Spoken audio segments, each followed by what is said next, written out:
ఒక అడవిలో ఒక పాము ఉందనుకుందాం. అది చాలా సాధు స్వభావంతో ఎవ్వరికీ కాటు వెయ్యకూడదని డిసైడ్ అయింది. చాలా మంచి ఆలోచన. అవును కదా.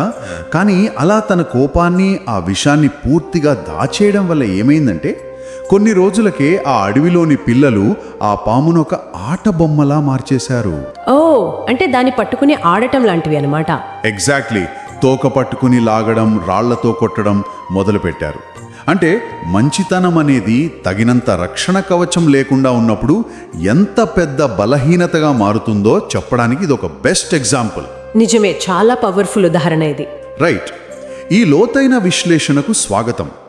ఈరోజు మనం the Chanakya code, modern wisdom for strategic living అనే మూల గ్రంథం నుండి తీసుకున్న కొన్ని అద్భుతమైన విషయాలను పరిశీలిద్దాం. అవును, ముఖ్యంగా ఈ రోజుల్లో మనకు ఎదురయ్యే ఘర్షణలను ఎలా హ్యాండిల్ చేయాలి అనేది ఇందులో చాలా క్లియర్గా ఉంది. కరెక్ట్. మన మంచితనానికి, అవసరమైన జాగ్రత్తకు మధ్య బ్యాలెన్స్ ఎలా మెయింటైన్ చేయాలి, మన బౌండరీస్ ఎలా కాపాడుకోవాలి అనేదే ఈరోజు మన మెయిన్ ఫోకస్.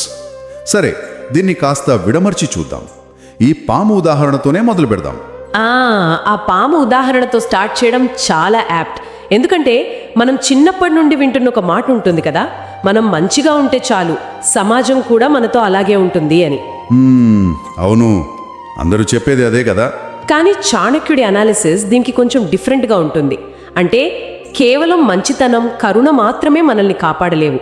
కరుణ ఉండరాలి, కానీ దాన్ని ఎవరి ముందు పడితే వాళ్ల ముందు చూపిస్తే, ముఖ్యంగా దాన్ని వాడుకునే వాళ్ల ముందు ప్రదర్శిస్తే అది మన సొంత వినాశనానికే దారితీస్తుంది. Right right. అంటే మనం ఎవరికీ అన్యాయం చేయకూడదు, కానీ అదే సమయంలో మనపై అన్యాయం జరగకుండా అప్రమత్తంగా ఉండాలి. ఖచ్చితంగా. ఈ క్రమంలో చెప్పిన ఒక బేసిక్ స్ట్రాటజీ గురించి మాట్లాడుకోవాలి.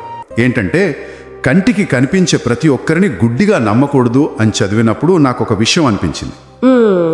ఏంటది? ఇది ఎలా ఉందంటే, మన స్మార్ట్ ఫోన్కు అసలు పాస్వర్డ్ పెట్టుకోకుండా నా చుట్టూ ఉన్న వాళ్ళంతా మంచివాళ్లే, నా డేటా ఎవరు దొంగిలించరు అని ఒక పబ్లిక్ ప్లేస్లో వదిలేయడం లాంటిది కదా. వావ్, ఆ స్మార్ట్ ఫోన్ పోలిక భలే ఉంది. కానీ ఇక్కడ మనం ఇంకొంచెం లోతుగా చూడాలి. చాణక్యుడు చెప్పేది పాస్వర్డ్ పెట్టుకుని గదిలో భయపడుతూ కూర్చోమని కాదు. ఓ, మరేంటి? ఆ ఫోన్ని ఎలా వాడాలో, ఏ యాప్కి ఎలాంటి యాక్సెస్ ఇవ్వాలో నిర్ణయించుకునే వివేకం గురించి మాట్లాడుతున్నారు.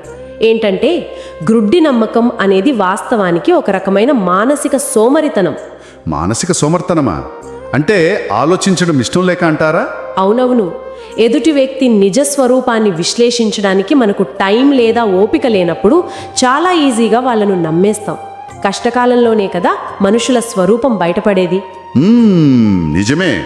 మనం తరచుగా మన అమాయకత్వాన్ని మంచితనమని భ్రమపడుతుంటాం. సరే, అందరినీ గుడ్డిగా నమ్మకూడదని అర్థమైంది.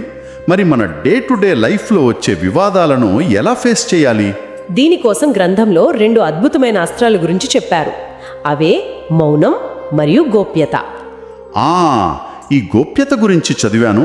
మన అంతర్గత రహస్యాలు, ముఖ్యంగా ఆర్థిక విషయాలు, కుటుంబ సమస్యలు ఇతరులతో షేర్ చేసుకోవడం చాలా డేంజర్ అని హెచ్చరించారు కదా. అవును, ఇక్కడ ఆ సైకలాజికల్ పాయింట్ ఏంటంటే మన రహస్యాలను విత్తనాలతో పోల్చారు. విత్తనాలు? ఒక విత్తనాన్ని చీకట్లో భూమి లోపల దాచినప్పుడే అది రేపు పెద్ద వృక్షంగా మారుతుంది కదా. దాన్ని తీసి చేతిలో పెట్టుకుని అందరికీ చూపిస్తే ఏమవుతుంది? అది ఎండిపోయి నాశనమవుతుంది. ఎగ్జాక్ట్లీ. మన లక్ష్యాలు కూడా అలా గుప్తంగా ఉండాలి. మన భయాలను, బలహీనతలను ఎవరితో పడితే వారితో పంచుకుంటే రేపు అవే విషయాలు మనల్ని బ్లాక్మెయిల్ చేసే ఆయుధాలుగా మారతాయి. ఒక్క నిమిషం, ఇక్కడే నాకు ఒక పెద్ద డౌట్ వస్తుంది. చెప్పండి. మనం ఈ రోజుల్లో వినే మోడర్న్ సైకాలజీ అంతా వల్నరబిలిటీ గురించి చెబుతోంది కదా. అంటే మన సున్నితత్వాన్ని పంచుకోవాలని, కష్టాలు, భయాలు షేర్ చేసుకుంటేనే కదా మనుషుల మధ్య బంధాలు స్ట్రాంగ్ అయ్యేది. మరి చాణక్యుడి స్ట్రాటజీ దీనికి ఆపోజిట్గా ఉంది. ఇది చాలా ఇంట్రెస్టింగ్ క్వశ్చన్. కానీ ఇక్కడ ఒక చిన్న వ్యత్యాసం మనం గమనించాలి. సైకాలజీ చెప్పే ఆ వల్నరబిలిటీ అనేది ఎవరితో? మనకు పూర్తి నమ్మకం ఉన్న ఆత్మీయుల దగ్గర మాత్రమే. అంటే అందరి దగ్గర కాదు. కరెక్ట్. చాణక్యుడు చెప్పేది సమాజంలో మనకు పరిచయమయ్యే సాధారణ వ్యక్తుల గురించి లేదా ఆఫీస్లో కొలీగ్స్ గురించి. ఏ ఫిల్టర్ లేకుండా ప్రతి ఒక్కరి దగ్గర ఎమోషనల్గా ఓపెన్ అయిపోవడం సున్నితత్వం కాదు. మరి దాన్ని ఏమంటారు? దాన్ని ఎమోషనల్ డంపింగ్ అంటారు. వాళ్ళు రేపు మనకి వ్యతిరేకంగా మారినప్పుడు మనం తీవ్రంగా దెబ్బతింటాం. ఎక్కడ మనసు విప్పాలి, ఎక్కడ గోడ కట్టాలి అనే క్లారిటీనే ఈ చాణక్య వ్యూహం. వావ్! వల్నరబిలిటీకి ఎమోషనల్ డంపింగ్కి మధ్య ఉన్న ఆ తేడా తెలుసుకోవడం చాలా అవసరం. కరెక్ట్. ఇకపోతే వివాదాలు జరుగుతున్నప్పుడు మాటలను ఎలా వాడాలో చెప్పిన తీరు కూడా ఆసక్తికరం కదా. అవును, నోటి నుండి వచ్చే మాట విల్లు నుండి వదిలిన బాణం లాంటిది అన్నారు. అంటే ప్రతి చిన్న కామెంట్కు రియాక్ట్ అవ్వకూడదంటారా? అవునవును, ప్రతి నెగటివ్ కామెంట్కు స్పందిస్తూ కూర్చుంటే మనం అసలు గమ్యం మర్చిపోతాం.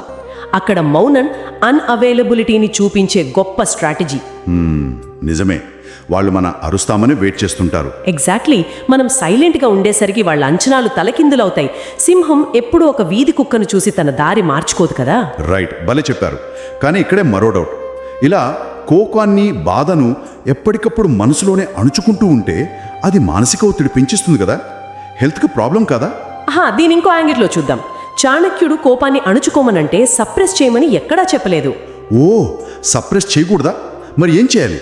దాన్ని ఒక ప్లాన్ లాగా ఛానలైజ్ చేయమన్నారు. సప్రెస్ చేయడం అంటే లోపల దాచుకుని కుమిలిపోవడం. అది ఖచ్చితంగా రోగాల పాలు చేస్తుంది. కానీ ఛానలైజ్ చేయడం అంటే ఆ కోపాన్ని ఒక ఫ్యూయల్, ఒక ఇంధనంగా మార్చుకోవడం. అర్థమవుతుంది.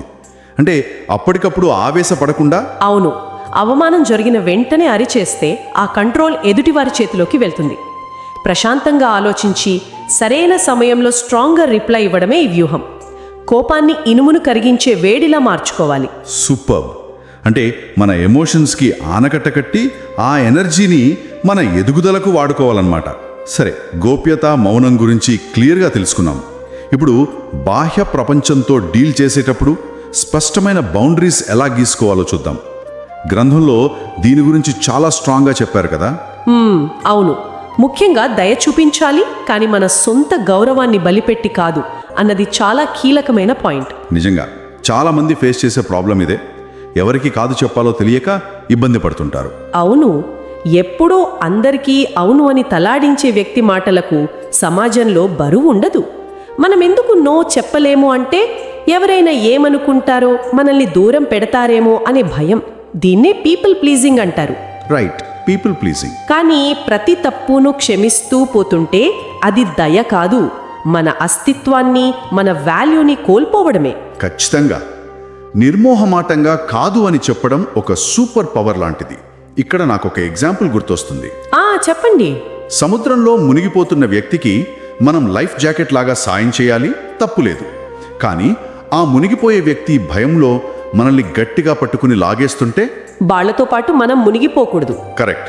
ఎగ్జాక్ట్లీ. మనల్ని మనం ఎక్కడ కాపాడుకోవాలో తెలుసుకోవటమే బౌండరీస్ గీసుకోవడం. పోలిక చాలా కరెక్ట్గా సరిపోయింది. అలాగే మనల్ని మానసికంగా కిందకు లాగేసే టాక్సిక్ బంధాలను కూడా మనం వదిలించుకోవాలి. బాధ్యత పేరుతో మన ఉనికినే నాశనం చేసే సంబంధాన్ని మోయాల్సిన అవసరం లేదు. అంటే క్షమాగుణం అంటే ఎప్పుడూ దెబ్బలు తినడం కాదనమాట. అలాగే మూర్ఖులతో వాదించడం కూడా వేస్ట్ అని చదివాను ఇందులో. అవును, మూర్ఖులతో వాదన బురదలో దిగడం లాంటిది. మనం గెలిచినా మన మీద బురద పడుతుంది. అందుకే కొన్ని యుద్ధాల నుండి దూరంగా జరగడమే విజయం. కరెక్ట్. దీన్ని మనం మన పురాణాలతో లింక్ చేసి చూస్తే మహాభారతంలో కృష్ణుడు అర్జునుడికి బోధించిన ధర్మం కూడా ఇదే కదా. ఎల్లప్పుడూ సాఫ్ట్గా ఉండడం ధర్మం కాదు. అంటే ఎక్కడ తగ్గాలో ఎక్కడ నెగ్గాలో అంటారా? అవునవును, ఎక్కడ వంగాలో ఎక్కడ పర్వతంలా నిలబడాలో తెలుసుకోవడమే నిజమైన ధర్మం. వ్యూహాత్మకంగా వెనక్కి తగ్గడం అనేది పిరికితనం కాదు. మన ఆత్మగౌరవాన్ని దెబ్బతీసే చోట టైం వేస్ట్ చేయకపోవడమే అసలైన బౌండరీ. భలే చెప్పారు. ధర్మం అనేది మన క్యారెక్టర్ని నిలబెట్టే వెన్నెముక అనిపిస్తోంది. సరే, బయట వ్యక్తులతో బౌండరీస్ సంగతి పక్కన పెడితే అసలు ఘర్షణ మన లోపలే ఉన్నప్పుడు ఏం చేయాలి? ఇది చాలా చాలా ఇంపార్టెంట్. ఈ బుక్లో అంతర్గత శత్రువుల గురించి చాలా డీప్గా చర్చించారు. అవును, మనతో చేసే యుద్ధం కదా ఇది. ఏంటి ఆ శత్రువులు? కత్తి పట్టుకుని వచ్చే బయట శత్రువు కంటే మన లోపలుండే బద్ధకం, అహంకారం, వాయిదా వేసే తత్వం, ఇవే అతిపెద్ద శత్రువులు. బయటివాడు ఎప్పుడో ఒకసారి దాడి చేస్తాడు, కానీ ఈ లోపలి వాళ్ళు ప్రతి క్షణం మనల్ని చంపేస్తుంటారు. రైట్. చిన్న అగ్ని రవ్వే కదా అని వదిలేస్తే అడవినే కాల్చేస్తుంది కదా. అలాగే చిన్న అప్పే కదా, చిన్న బద్ధకమే కదా అని వదిలేయకూడదు అంటాడు చాణక్యుడు. అవును, వ్యాధి, శత్రువు, అప్పు, అగ్ని, ఈ నాలుగింటిని అవి చిన్నగా ఉన్నప్పుడే తుంచేయాలి. చాలా పవర్ఫుల్ పాయింట్ ఇది.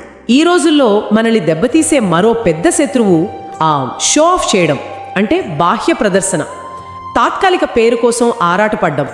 ఒక చెట్టు పెరిగేటప్పుడు ఎలాంటి శబ్దము రాదు చూసారా? అవును, సైలెంట్గా పెరుగుతుంది. అలాగే మన ఎదుగుదల కూడా నిశ్శబ్దంగా ఉండాలి, దాని మూలాలు బలంగా ఉండాలి. కానీ మరి ఈ రోజుల్లో చూస్తే సోషల్ మీడియా వల్ల చిన్న కారు కొన్నా, ఏది తిన్నా వెంటనే ప్రపంచానికి చూపించి లైక్స్ తెచ్చుకోవాలి అనే ఆరాటం పెరిగిపోయింది. ఇది ఈ సూత్రానికి పూర్తిగా ఆపోజిట్ కదా. ఆపోజిట్ మాత్రమే కాదు, అది మన మానసిక శాంతిని నాశనం చేసే ఒక డిజిటల్ వ్యాధి. బయట ఉన్న సమాజం చప్పట్లు కొట్టినా మన మనస్సాక్షి ముందు మనం ఓడిపోతే ఆ సక్సెస్కి అర్థం లేదు. నిజమే, నిజమైన విజయం అనేది పనుల ద్వారా చూపించాలి తప్ప ప్రతి నిమిషం చేసే ప్రచారం ద్వారా కాదు. కరెక్ట్, మన పని మాత్రమే మాట్లాడుతోంది. ఈ విషయాలు నింటుంటే నాకు నందరాజుల సభలో చాణక్యుడికి జరిగిన అవమానం గుర్తొస్తోంది. అవును, ఆ ఇన్సిడెంట్. ఆయనకంత అవమానం జరిగినప్పుడు అక్కడే ఏడ్చుకుంటూ కూర్చోలేదు, అలాగని కత్తి దుయ్యలేదు. ఆ అవమానాన్ని ఆయన లోపలే ఒక కసిగా మార్చుకుని తనను తాను ఒక ఇనుప కోటలా మార్చుకున్నాడు. ఎగ్జాక్ట్లీ, మనం నేర్చుకోవాల్సింది అదే. డబ్బును కూడా కేవలం ఎంజాయ్ చేయడానికి కాకుండా కష్టకాలంలో ఆత్మరక్షణ కవచంగా చూడాలి. నిరంతర విద్య, నేర్చుకునే తత్వం మనల్ని అలర్ట్గా ఉంచుతాయి. అంటే మన వెనుక తప్పుగా మాట్లాడే వాళ్లను వదిలించుకోవడం, మన క్రమశిక్షణ ద్వారా రెస్పెక్ట్ని బిల్డ్ చేసుకోవడం, ఇవన్నీ మన రక్షణ కవచాలే. గౌరవాన్ని అడుక్కోలేం, నిర్మించుకోవాలి. ఖచ్చితంగా. నిన్ను ఎవరైనా మోసం చేశారని నువ్వు కూడా మోసగాడిగా మారద్దు. మోసపోకుండా ఉండే వివేకాన్ని పెంచుకుంటే చాలు. మంచితనం అనే పునాది చుట్టూ వివేకమనే కోటగోడలుండాలి. రైట్. అప్పుడే సమాజంలో కీలుబొమ్మగా మారకుండా బతకగలం. సరే, ఈ లోతైన విశ్లేషణను ఒకసారి సమ్మరైజ్ చేస్తే, మనం బతకడానికి చెడ్డవారిగా మారక్కర్లేదు, కానీ మన అమాయకత్వాన్ని అవతల వాళ్ళు క్యాష్ చేసుకునే ఛాన్స్ ఇవ్వకూడదు. అవును, మౌనంతో ఘర్షణలను ఎదుర్కోవడం, ఎనర్జీ లాగేసే బంధాలకు బౌండరీస్ గీసుకోవడం, ఇవన్నీ మనం అప్లై చేయాల్సిన ప్రాక్టికల్ టూల్స్. ఎక్సలెంట్. ముగించే ముందు ఒక థాట్ మీ అందరి ముందు ఉంచాలనుకుంటున్నాను. చాణక్యుడు చెప్పిన నకిలీ మిత్రులు కేవలం మనుషులే కానక్కర్లేదు. అంటే ఇంకెవరు? ఈ డిజిటల్ యుగంలో మన ఫోన్లలో ఉండే అల్గారిథమ్స్, యాప్స్ కూడా అలాంటివే. అవి మన భావోద్వేగాలను, రహస్యాలను సేకరించి మనల్ని మానసికంగా పట్టి ఉంచుతున్నాయి కదా. ఓహో, నిజమే. చాలా డీప్ పాయింట్ ఇది. అవును, మనుషులతో బౌండరీస్ ఎలాగో నేర్చుకున్నాం, కానీ ఈ టెక్నాలజీతో మనం గీసుకోవాల్సిన డిజిటల్ సరిహద్దులు ఎలా ఉండాలి, అక్కడ మన మౌనం ఎలా పనిచేయాలి, మనకు మనమే వేసుకోవాల్సిన ప్రశ్న ఇది. ఈ లోతైన విశ్లేషణలో మాతో ప్రయాణించినందుకు థ్యాంక్ యూ. మళ్ళీ కలుద్దాం.